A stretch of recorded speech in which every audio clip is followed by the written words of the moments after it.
Krishnam Vande Jagat Gurum. I pray to the Guru of the universe.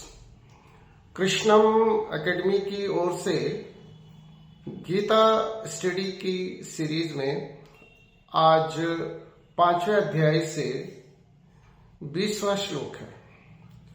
श्लोक है न प्रहृष्येत प्रियम प्राप्य न उद्विजेत प्राप्य च अप्रियम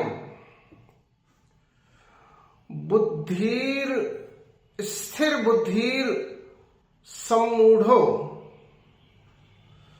ब्रह्मविद ब्रह्मणि स्थितः।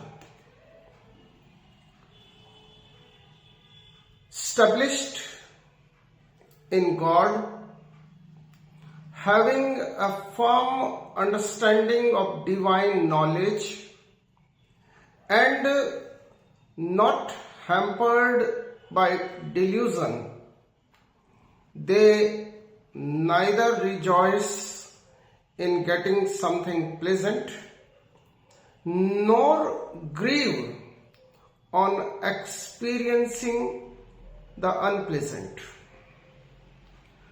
परमात्मा में स्थिर होकर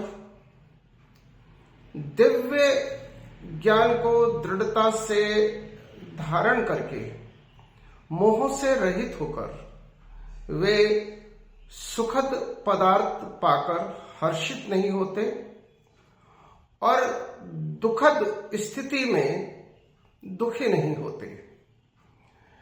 इस श्लोक में अर्जुन को और अर्जुन के माध्यम से हम सबको भगवान समझा रहे हैं कि स्थिति चाहे सुख की हो या दुख की हो, हमें स्थित प्रज्ञ रहना है।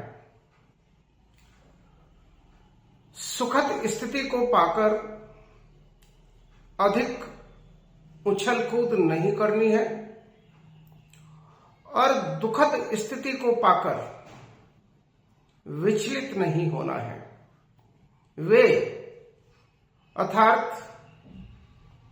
जिन्होंने समदृष्टि को प्राप्त कर लिया है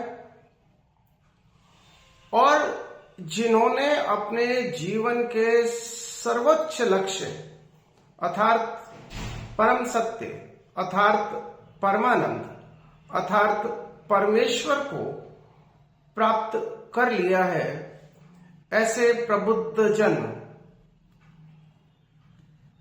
सुखद स्थिति पाकर प्रफुल्लित नहीं होते हैं और दुखद स्थिति पाकर विचलित नहीं होते हैं।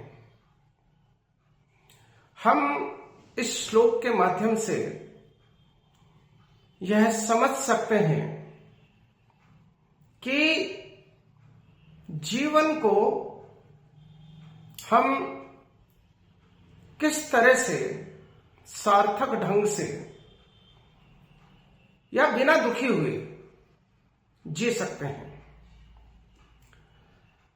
हम इस सत्य को समझें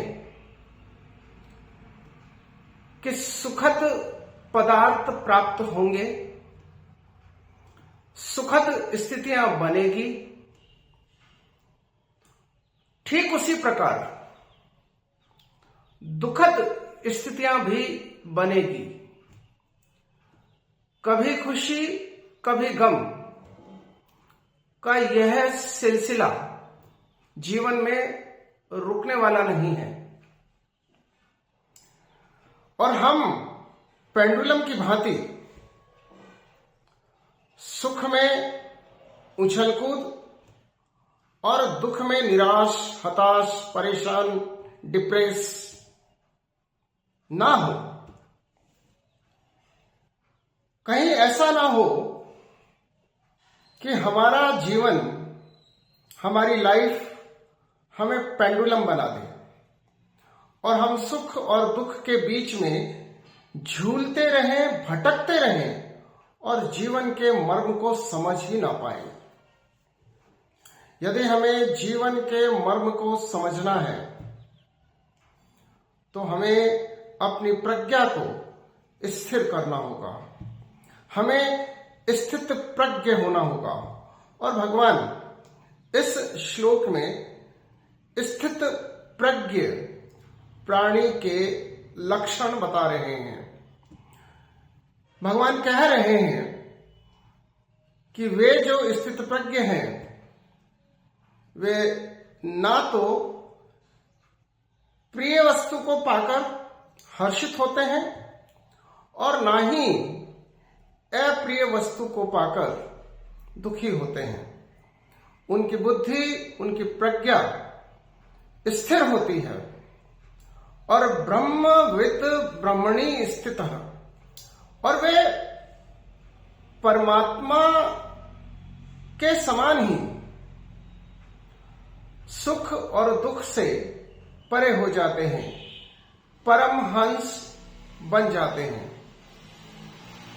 इसलिए हम दुख में विचलित ना हो, दुखी ना हो और सुख में अत्यधिक प्रफुल्लित होकर उछल कूद ना करें, दूसरों को अपमानित ना करें और मोह रहित होकर,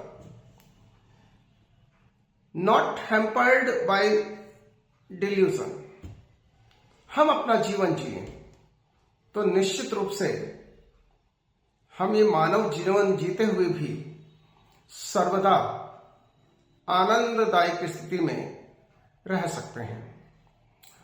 और ये आनंददायक स्थिति हमें समदृष्टि होने पर प्राप्त होगी। और समदृष्टि का क्या अर्थ है, पिछले श्लोक में भली भांति समझा दिया गया है। ये 5वें अध्याय के सभी श्लोक इस और संकेत कर रहे हैं कि हमें स्वयं को सर्वोच्च सत्य में स्थित करना है, स्थिर करना है। और सर्वोच्च सत्य है परमपिता परमात्मा। मेरे जीवन का सर्वोच्च ध्येय, सर्वोच्च उद्देश्य श्री कृष्ण है, गॉड है। और मेरे लिए श्री कृष्ण का अर्थ गुडनेस है, गॉडनेस है। गॉडनेस का किसी और के लिए कोई और अर्थ होगा, परंतु मेरे लिए गॉडनेस का सीधा अर्थ है गुडनेस। परमात्मा अच्छाई का, सच्चाई का और परम आनंद का प्रतीक है। और हम दुखों से बिना विचलित हुए हम परम आनंद की ओर आगे बढ़े, हम अच्छाई और सच्चाई के मार्ग पर चले, अपने नियत कर्तव्यों का पालन करते हुए हम अच्छाई और सच्चाई को बिल्कुल ना छोड़ें। और यदि हम ऐसा करते हैं तो समदृष्टि हो सकते हैं, और समदृष्टि होने पर हम परमात्मा में स्थित हो सकते हैं, स्थिर हो सकते हैं। और परमात्मा में स्थित होना, परमात्मा में स्थिर होना का यही अर्थ है कि हम सच्चाई और अच्छाई में स्थित हो जाते हैं। हम किसी भी परिस्थिति में सच्चाई और अच्छाई को नहीं छोड़ते हैं। और यदि हम ऐसा करते हैं तो हम परम आनंद की स्थिति में रह सकते हैं और हमारा ये मानव जीवन ऐसी स्थिति में सफल मानव जीवन कहा जाएगा। जय श्री कृष्ण।